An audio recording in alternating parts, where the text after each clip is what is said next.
नमस्कार, India news Haryana देख रहे हैं आप। हरियाणा विशेष में मैं हूं आपके साथ सीमा चौधरी। और चलिए खबरों की ओर रुख करते हैं, जहां पलवल में सीएम मनोहर लाल का जनसंवाद कार्यक्रम जारी है। जनसंवाद कार्यक्रम के दूसरे दिन सीएम मनोहर लाल उठावट, बहीन, औरंगाबाद और बंचारी गांव में ग्रामीणों से मुलाकात करके उनकी समस्याएं सुनी। इसके साथ ही मुख्यमंत्री ने उठावट गांव में लोगों की 7 समस्याओं का समाधान किया। इसके बाद बहीन गांव पहुंचे मुख्यमंत्री मनोहर लाल ने छोटे बच्चों से मुलाकात करने के साथ ही दादा कान्हा रावत को नमन किया।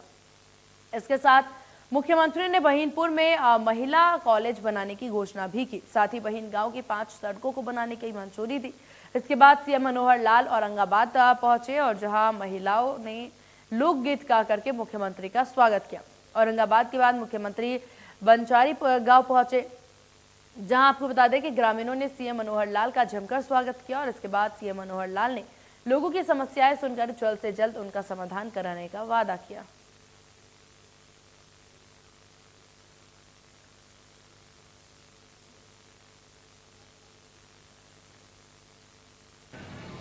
चाहे हमने सड़कें बनवाई, स्कूल बनवाए, कॉलेज बनवाया, यूनिवर्सिटी बनी। आपके यहाँ पलवल में भी एक यूनिवर्सिटी हमने बनवाई है। चाहे फिर उद्योग लगे, अस्पताल बने, सड़कें बनी। यानी इस इलाके से पलवल यहाँ से दूर नहीं है। पलवल से सड़क चल करके और मानेसर कुंडली तक होते हुए सीधा जीटी रोड चंडीगढ़ तक आपको मिला देती है। कुछ साल की बात है, यही पलवल से सीधी चंडीगढ़ तक एक जिसको कहना चाहिए शताब्दी ट्रेन जो भी दिल्ली से चलती है, वो यहाँ से चलते हुए आप लोग को एक आनंद दिला देगा। दिल्ली के अंदर नहीं जाना पड़ेगा, बार बार से हम पूरा अपना राजधानी का जाकर लुत्फ ले सकते। और आइए अब आपको ग्राफिक्स के जरिए बताते हैं कि पलवल में जनसंवाद कार्यक्रम के दूसरे दिन मुख्यमंत्री मनोहर लाल ने क्या कुछ बड़ी घोषणाएं की हैं, वो आपको ग्राफिक्स के जरिए एक एक करके बताते हैं। तो प्रदेश के 135 महाग्रामों में फिरनी का नवनिर्माण किया जाएगा। उठावट गांव में 66 केवी सब स्टेशन का निर्माण होगा। तो मुख्यमंत्री की बड़ी घोषणाएं आपको बता दें, जहां गुलेसरा गांव के जल्द सड़क निर्माण का ऐलान गुलेसरा गांव में किया है सीएम मनोहर लाल ने। साथ ही साथ उठावट गांव में 25 करोड़ के सड़क नवीनीकरण के कार्य की मंजूरी भी उनके द्वारा दी गई है। तो मुख्यमंत्री ने काफी अहम घोषणाएं की हैं, जिसमें मई तक उठावट गांव में अमृत सरोवर बनने की बात भी सीएम मनोहर लाल के द्वारा की गई है। बहीन ग्राम पंचायत की सड़कें बनने का आदेश भी उनके द्वारा दिया गया। और चलिए खबरों में आगे बढ़ते हैं, जहां सीएम मनोहर लाल ने उठावट गांव में जनसंवाद कार्यक्रम के दौरान ग्रामीणों की समस्याएं सुनी और 7 समस्याओं का समाधान भी किया। जनसंवाद कार्यक्रम के दौरान ग्रामीणों ने उठावट पॉलिटेक्निक कॉलेज को डिग्री कॉलेज के बनाए जाने की मांग की है, जिसके बाद सीएम ने मांग जल्द पूरा करने का आश्वासन भी दिया। मेरा गांव गुलेसरा छोटा सा गांव है, जिसमें 250 के आसपास वोटें होंगी जी। ग्राम पंचायत ढकलपुर में पड़ता है जी। आज तक हमारे गांव के लिए कोई पक्का रास्ता नहीं है जी। ये पूरा हरियाणा की मिसाल होगी शायद। गांव के लिए कौन सा गांव नजदीक पड़ता है?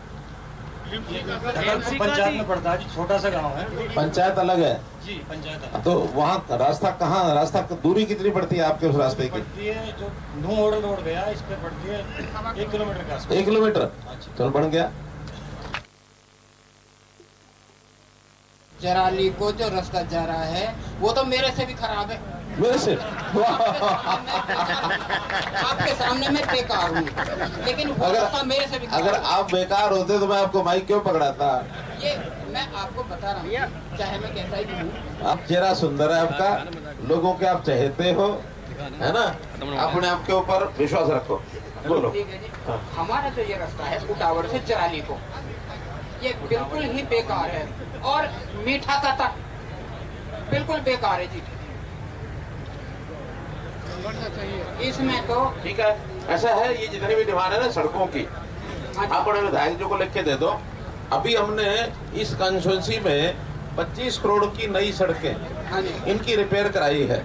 और रिपेयर के लिए टेंडर कुछ के तो हमने बुला लिए हैं, 5-7 दिन में मिल जाएंगे। और फिर उसके तुरंत बाद हफ्ते बाद उनको टेंडर लौट हो जाएंगे। 25 करोड़ की नई सड़कें, यानी नई क्या, जो पहले से थी, टूटी हुई थी या चौड़ी करनी थी, वो हमने मंजूर कर दी। अगले साल में अप्रैल से जो साल शुरू हो रहा है, इसमें और 25-25 करोड़ रुपए की भी सड़क दे देंगे आपको, चिंता मत करो। हमारी एक प्रॉब्लम है सर कि जो हमारी प्राइमरी हेल्थ केयर है PSC, उसे CSC में तब्दील किया जाए, क्योंकि ये हमारे गांव के लिए बहुत छोटी है, क्योंकि आसपास के गांव भी यहाँ लगते हैं, इसलिए इसे बड़ा किया जाए। ऐसा है कि ये आबादी के ऊपर होता है? आबादी उससे ज्यादा है सर। कितनी आबादी है? आबादी जो 80,000 से ऊपर होनी चाहिए, वो 1 लाख से ऊपर होनी चाहिए। बिल्कुल है सर। कहाँ की? जो ये 4-5 गांव लग रहे हैं हमारे PSC में, उससे ऊपर जा रही है। यहाँ CMO है, 1 मिनट, CMO बोलो। हेलो, नमस्कार सर। हाँ? जो PSC उठावट फिलहाल ये जो चल रही है सर, ये वास्तव में 96,000 की आबादी में चल रही है। 96,000 सर, लेकिन ये फिलहाल CSC हथीन के अंदर आती है। अच्छा। तो CSC हथीन का अगर कोई और कोई जैसे सब डिविजनल हॉस्पिटल का या और कोई हो जाए तो ये CSC बनाना संभव है? नहीं, जहाँ आबादी 1 लाख से ज्यादा हो जाए और उधर की भी 1 लाख हो तो 2 CSC नहीं हो सकती क्या? जी सर, फिर वो CSC हथीन टूट जाएगी सर। क्यों? वो क्यों टूट जाएगी? उसकी आबादी 1,45,000 इसी वजह से है सर, सारा एरिया इसकी वजह से है। जी, सारा मतलब ये 96,000 निकल गई तो उसकी आबादी 50,000 रह जाएगी। 50,000 है। वहीं बहीन गांव में CM मनोहर लाल के जनसंवाद कार्यक्रम के दौरान लोगों ने आंगनवाड़ी केंद्रों का मुद्दा उठाया। लोगों ने मुख्यमंत्री से कहा कि इस आंगनवाड़ी केंद्रों से किसी को कोई लाभ नहीं होता है। इसके बाद CM ने कहा कि लोगों से आंगनवाड़ी केंद्रों को बंद कर लेकर के सवाल किया तो ज्यादातर लोग ने इसके समर्थन में हाथ खड़े किए, जिस पर CM ने कहा कि प्रदेश के सभी आंगनवाड़ी केंद्रों की जांच कराई जाएगी और लोगों को इनसे लाभ नहीं मिल रहा है तो इसको बंद कराया जाएगा। और ये 4 तस्वीरें आपकी टीवी स्क्रीन पर। पहली तस्वीर सड़कों पर का निरीक्षण करते हुए CM मनोहर लाल नजर आ रहे हैं। दूसरी तस्वीर में छोटे बच्चे से किस प्रकार से मुलाकात करते नजर आ रहे हैं CM। वहीं तीसरी तस्वीर गौशालाओं का दौरा जो है वो CM के द्वारा किया गया और चौथी तस्वीर में दादा कान्हा रावत को नमन करने के लिए CM पहुंचे। जो भी गांव में काम बताए हैं, आपके यहाँ गांव में आंगनवाड़ी कितनी है कोई बता सकता? 9 आंगनवाड़ी है और 1 मिनी आंगनवाड़ी। ठीक है, धन्यवाद, बैठो। तो मेरा कहना कि आंगनवाड़ियों की संख्या अच्छी है, लेकिन अपने परिवारों के बच्चे सब वहां जाने चाहिए। अगर बच्चे कम जाएंगे तो फिर आंगनवाड़ियों का फायदा नहीं है। आंगनवाड़ी में तो बच्चों को उनकी खुराक ठीक से मिल जाए, उनको शुरू की प्रारंभिक कोई पढ़ाई वढ़ाई ठीक हो जाए। बच्चे खाली रजिस्टर भर के रखने हो तो उसका फायदा नहीं। अच्छा ये बताओ गांव के जो लोग चाहते हैं कि आंगनवाड़ियां चलनी चाहिए, वो बात खड़े करो। अरे नहीं, ऐसा मत दिलाओ, जो खड़े कर रहे हैं उनको देखने दो मुझे। अरे आपसे पूछूंगा, मना वालों को भी पूछूंगा। पहले जो चाह रहे हैं कि चलनी चाहिए, पहले वो हाथ खड़े करो। 1 2 3 4 5 6 नीचे करो। अब जो चाहते हैं आंगनवाड़ियां नहीं चलनी चाहिए वो हाथ खड़े करो। इस गांव के इंक्वायरी मार करता हूँ कि ये कितना राशन लाते हैं, कितना बांटते हैं और कितना अपने पास रख रहा है। पहले एक गांव, तो ये बहन की जो इंक्वायरी है, ADC साहब आप पर्सनली एक ऑफिसर को साथ लेकर के और इसकी बहन गांव की इंक्वायरी कराएंगे। अगर आप यहाँ ADC हैं तब तो कराएंगे, अगर कल को आप ADC यहाँ नहीं रहे और बाहर चले गए तो भी इस इंक्वायरी को करके जाना। ये पर्सनल आपकी जिम्मेदारी है। देखिए EPBG में एक 10% का आपने कोटा रखा था, उस कोटे में कुछ लोगों की सिलेक्शन हुई। बाद में केंद्र सरकार ने उसी तरह की एक 10% का आरक्षण कर दिया था, उसका नाम क्या रखा था? EWS का हो गया। और साथ में कोर्ट ने कह दिया जो कि अब सेंटर का कोटा हो गया है, इसलिए यहाँ वालों को जितना ज्वाइन हो गया बाकी छोड़ दो। हमने कहा नहीं, क्योंकि वो तो बाद में घोषणा हुई है, ये पहले भर्ती हो गए हैं, इसलिए इनको पहले वालों को सबको नौकरी देनी है हमने। फिर भी कोर्ट ने उसको रोक लिया। गुजरात से कोई एक सुप्रीम कोर्ट में केस चला गया इसी तरह का, तो फिर हाई कोर्ट ने भी कहा कि सुप्रीम कोर्ट का जो फैसला आएगा हम उसी हिसाब से और ये फैसला कर देंगे। हमने 16 मई को लगी हुई सुप्रीम कोर्ट में तारीख, और उसमें हमने अपने वकील को AG को तैयार कर रखा है कि वहां जाके स्टैंड लेना है कि इनको सबको भर्ती में हम ज्वाइन कराएंगे। और ज्वाइन कराने के बाद कल को अगर कोर्ट का फैसला सुप्रीम कोर्ट का हक में आ गया तो ठीक है, हक में नहीं आया और उल्टा आ गया तो इनसे एफिडेविट ले लेंगे, भाई कोर्ट के फैसले में अगर उल्टा आ गया तो वापस करेंगे, क्योंकि सुप्रीम कोर्ट से बड़ी। प्रदेश के अनाज मंडियों में गेहूं की खरीद सुचारू नहीं हो पा रही, जिससे किसान, आढ़ती और मजदूर परेशान हैं।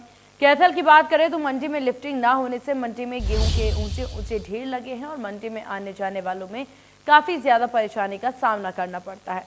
वहीं सोनीपत के अनाज मंडी में भी आलम यही है। लिफ्टिंग न होने से मंडी में खुले में हजारों के क्विंटल में गेहूं पड़ा है। हिसार की बात करें तो हिसार में गेहूं की बम्पर आवक है और लिफ्टिंग न होने की वजह से मंडियों में पूरा चौक चुकी है। तो ये 4 तस्वीरें आपकी टीवी स्क्रीन पर सोनीपत, कैथल, हिसार और रेवाड़ी की तस्वीर है।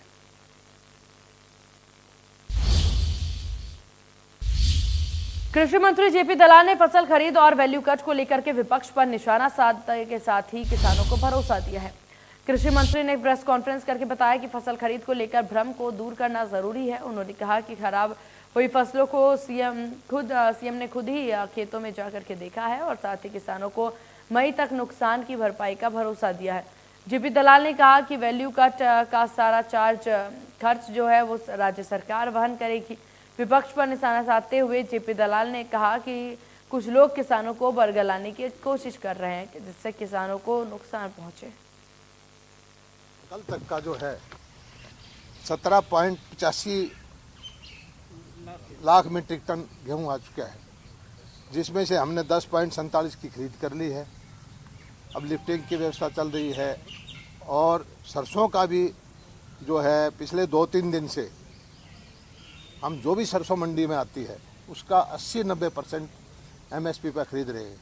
सिर्फ 10% सरसों बचती है जिसमें कुछ मॉइस्चर का इशू है या कोई सफाई नहीं है, तो हम 1,12,000 मीट्रिक टन सरसों की अराइवल हुई है और परचेज हमारी 95,847 हुई है। लिफ्टिंग जिसमें से 65,851 मीट्रिक टन कर चुके हैं। किसान से नहीं कटेगा ये पैसा, किसान को पूरा जो MSP रेट पर हम पेमेंट करेंगे और ये हरियाणा सरकार जो है अपने खाते से देगी। तो ये हमें खुशी है कि ये फैसला हमारा हुआ। उसके बाद पंजाब सरकार ने भी ये फैसला किया, उन्होंने भी अपने किसानों के लिए इसी तरह का फैसला किया। ये अच्छा किसान हितैषी कदम उनका भी है। लेकिन दुर्भाग्य ये है कि बहुत सारे जब भी मंडियाँ चलती हैं लोगों के अंदर पता नहीं क्या किसान भावना जाग जाती है, वो किसान हितैषी होने का ढोंग करते हैं और तरह तरह के भ्रम फैलाते हैं। अब कई मंडियां बंद हो गई, किसी ने कहा कि हम चिट्ठी चाहिए, किसी ने कुछ कहा, किसी ने कुछ कहा। विपक्ष के नेता भी वहां गए और उन्होंने कहा कि किसानों के खिलाफ फैसला हो रहा है और 2 शिकायत आई हमारे पीछे। एक मंडी से आई थी टोहाना से, एक शिकायत आई कैथल से कि किसान के साथ तौल में गड़बड़ की है। उनका हमने लाइसेंस सस्पेंड कर दिया और जांच करके अगर गलत पाएगा तो और उससे भी सख्त FIR दर्ज करके ऐसी कार्रवाई करेंगे। किसान के साथ कोई भी आदमी जाति करेगा उसको किसी भी सूरत में बख्शा नहीं जाएगा। सरकारी अधिकारी है उनके खिलाफ भी हम कार्रवाई करेंगे। और विपक्ष हमेशा भ्रम फैला करके सरकार के ऊपर दोषारोपण करता है, तो इस तरह का माहौल पैदा करके उनकी कोशिश ये होती है कि किसान को संकट हो, कोई ऐसा माहौल पैदा हो जाए कि किसान की फसल औने पौने दाम पर बिके। लेकिन हम ऐसा नहीं होने देंगे। किसान की फसल पूरा MSP पे बिकेगी, किसान को पूरा पैसा। सरकार की ओर से अनाज मंडियों में अब तक किसान कितनी फसल खरीद हुई है इसका भी आंकड़ा जारी किया गया। और चलिए आपको ग्राफिक्स के जरिए आंकड़े बताते हैं। तो ग्राफिक्स के जरिए आपको बताते हैं कि 17.85 मीट्रिक टन गेहूं की खरीद हुई है। 1,12,000 मीट्रिक टन सरसों मंडियों में आई है। तो अब तक कितनी खरीद हुई है वो आपको ग्राफिक्स के जरिए बताने की कोशिश। वहीं आपको बता दें कि टोटल परचेज 45,800 मीट्रिक टन से ज्यादा की है। तो ग्राफिक्स के जरिए आपको बताया हमने कि कहां पर किस प्रकार और कितनी खरीद हुई है। कलनावाली और कैथल में सरकारी खरीद केंद्र में गड़बड़ी का मामला सामने आया, जहां आपको बता दें कि किसानों ने एक बैग पर 3.5 किलो ज्यादा फसल तुलाई का आरोप लगाया है, जिसके बाद बकायू के प्रदेश अध्यक्ष लखविंदर सिंह औलख ने मौके पर पहुंचे तो पाया कि हेफेड की तुलाई के बाद बैग में भरी सरसों की फसल में करीब 3.5 किलो ज्यादा थी। वहीं कैथल की मंडी में गेहूं की तुलाई में गड़बड़ी करने वाले आढ़तियों पर एक्शन लिया गया, जहां मार्केट सचिव ने रमेश ट्रेडिंग कंपनी पर 10,000 रुपए का जुर्माना लगाया। दरअसल आढ़ती ने गेहूं तुलाई में गड़बड़ी की थी, जिस पर किसानों की शिकायत पर ट्रेडिंग कंपनी पर जुर्माना लगाया गया। 16,146 क्विंटल हुई है और प्राइवेट बिकी 60,000 क्विंटल। जो प्राइवेट बिकती है वो प्राइवेट गट्टे बदल के पोर्टल यूज करके किसान का फिर सरकार में तुल जाती है। बहुत सारा ये यहाँ धांधली है, इसको उजागर करने के लिए आप लोगों का भी हमारे साथ की ज़रूरत है।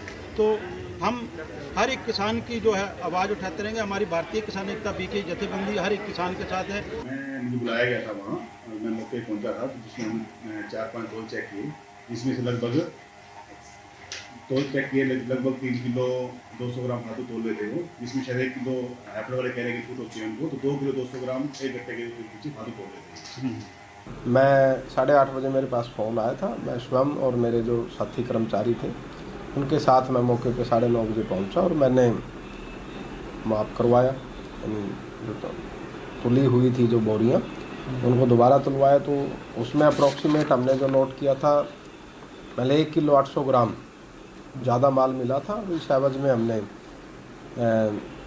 जो भी हमारे आड़ती था रमेश ट्रेडिंग कंपनी के नाम से, इसको हमने नोटिस दिया और 1 दिन का उसको समय दिया कि ऐसा क्यों हुआ। उसने अपना जवाब भी हमें दिया है और इस पे जैसे उसने बताया कि भाई कोई रात का समय था, कोई तोला भी कई बार नशे नुशे कर लेते हैं, तो चलो ये तो उनकी अपनी गलती है।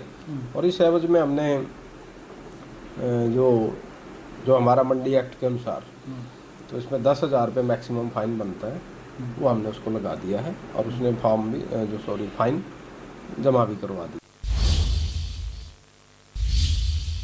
इनेलो की प्रवर्तन यात्रा के दौरान झज्जर में पूर्व सीएम ओपी चौटाला ने जेजेपी पर जमकर निशाना साधा। उन्होंने बुजुर्गों की पेंशन को लेकर के कहा कि जो लोग विधानसभा चुनाव से पहले 5100 रुपए पेंशन देने का वादा करके वोट मांग रहे थे, वो अब बुजुर्गों की पेंशन में कटौती करने का काम कर रहे हैं। वहीं उन्होंने कहा कि जूजकवास से मातन हिल की ओर बढ़ रही परिवर्तन यात्रा के दौरान पत्रकारों से बातचीत में पूर्व सीएम चौटाला ने कहा कि बीजेपी जेजेपी गठबंधन टूटने वाला है, जेजेपी सत्ता से बाहर आएगी। ओपी चौटाला ने बीजेपी को देश में नफरत फैलाने की पार्टी करार दे दिया। साथ ही हरियाणा बीजेपी अध्यक्ष ओपी धनखड़ के कांग्रेस और इनेलो के डीएनए वाले बयान पर कहा कि इस तरह की बातें वही व्यक्ति कर सकता है जो कुछ था ही नहीं।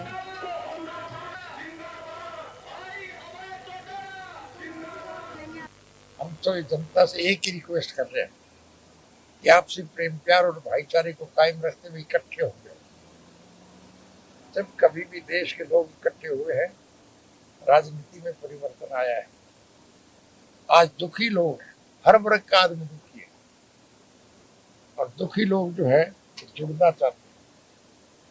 और आप हमारी यात्राओं में देख रहे होंगे कितना जोश और उत्साह है, लोग शामिल हो। हमारी सरकार निश्चित रूप से बढ़ेगी। आज हरियाणा की तरफ दीवार पे एक बात लिखी जा चुकी है कि आने वाले चुनाव में इंडियन नेशनल लोकल पार्टी की सरकार बढ़ेगी। और हमारी जब सरकार बढ़ेगी तो हम 7,500 रुपये महीने का हर को देंगे। कुरुक्षेत्र जिला कष्ट निवारण समिति की बैठक का आयोजन किया गया और इस दौरान कमेटी के चेयरमैन कमल गुप्ता ने 19 शिकायतें सुनी। इस दौरान 8 फरियादियों के नहीं पहुंचने को लेकर के उन्होंने हैरानी भी जाहिर की।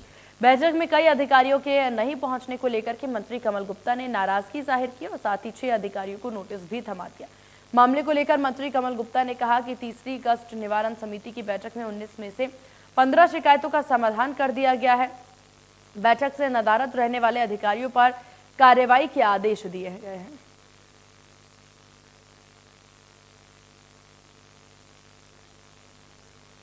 देखिए, ये मेरी तीसरी ग्रीवेंस कमेटी की मीटिंग कुरुक्षेत्र की पावन धरती पर आज थी और इसमें मैंने नोट किया कि 5-6 अधिकारी जो आए नहीं, जिन्होंने ना तो इतना की ना वो आए, तो ये डेफिनेटली उनके पार्ट पर ग्रॉस नेग्लिजेंस है और इसका एक्शन हम लेंगे। आज की जो जहाँ तक कंप्लेंट्स थी, 19 कंप्लेंट्स थी, 8 पुरानी थी और 11 नई थी। तो जो पुरानी 8 कंप्लेंट्स थी वो पूरी की पूरी हमने डील कर ली है। बाकी जो 11 नई कंप्लेंट्स थी उसमें 4 कंप्लेंट्स को हमने पेंडिंग रखा, 7 कंप्लेंट्स को हमने दूर कर दिया। अलग अलग तरह की थी, कोई पानी की थी, कोई नाजायज़ कब्जे की थी, कोई माँ बाप की सेवा ना करने की थी। इस तरह से अलग अलग तरह की कंप्लेंट्स थी। उसमें 2 भाइयों का आपसी झगड़ा था, तो ऐसे सभी कंप्लेंट्स को आज हमने दूर किया। और उसके बाद जो ऑनरेबल ग्रीवेंस कमेटी के मेंबर्स थे उनकी भी बात सुनी, और उसके अलावा कुछ लोग नए लोग भी आए थे, तो उनकी भी दरख्वास्त हमने ली है, उस पर भी उचित कार्रवाई हम करवाएंगे। बीजेपी के प्रदेश अध्यक्ष ओपी धनखड़ ने झज्जर के नए बस स्टैंड का नाम अमर शहीद अमित देशवाल के नाम से किए जाने का ऐलान किया। इसके साथ ही इस मौके पर ओपी धनखड़ ने बताया कि अब देश के लिए अपने प्राणों की आहुति देने वाले अमर शहीदों के फोटो अब उनके गांव से होकर के गुजरने वाले हरियाणा रोडवेज की बसों पर लगाए जाएंगे। दरअसल सरकार की ओर से झज्जर के नए बस स्टैंड का नाम शहीद अमित देशवाल के नाम पर रखने का फैसला लिया गया था।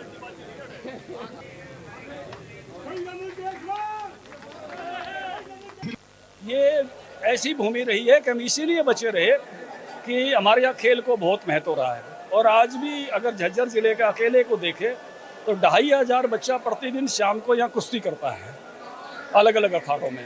और हम सब ने मिलकर इस विषय को और आगे बढ़ाना चाहिए, जागरूकता बढ़ानी चाहिए।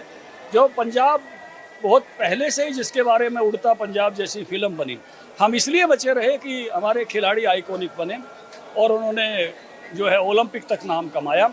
और मुझे इस बात की खुशी है कि मेरे इलाके की बहुत सारी पंचायतों ने बहुत ठाड़े होकर अपने गांव में नशा रोकने का प्रयास किया। मैं ऐसे भी सब साथियों का अभिनंदन करता हूं। पूरे हरियाणा और पूरे देश के युवाओं से, खासकर अपने जिला झज्जर में जो मैं हूं, मेरे पैतृक मेरा बादली हल्के, सबसे मैं अपील करता हूं कि इन शहीदों से प्रेरणा लें कि ये देश की रक्षा करने के लिए अपनी जान की भी परवाह नहीं करते हो, और आप बगैर किसी उसके नशा और अपराध पाल के अपने आप को भी ख़त्म करते हो और अपने माँ बाप को भी करते हो, और अपने देश और प्रदेश का भी, अपने गांव का भी नाम बदनाम करते हो। तो मैं अपील करता हूं कि नशे से और अपराध से मेरे देश का, मेरे प्रदेश का युवा, मेरे बादली हल्के का और मेरे पूरे जिला झज्जर का युवा इस चीज़ से बचे। और इन्हीं खबरों के साथ हरियाणा विशेष के इस बुलेटिन में बस इतना ही। बने रहिए इंडिया न्यूज़ हरियाणा के साथ। नमस्कार।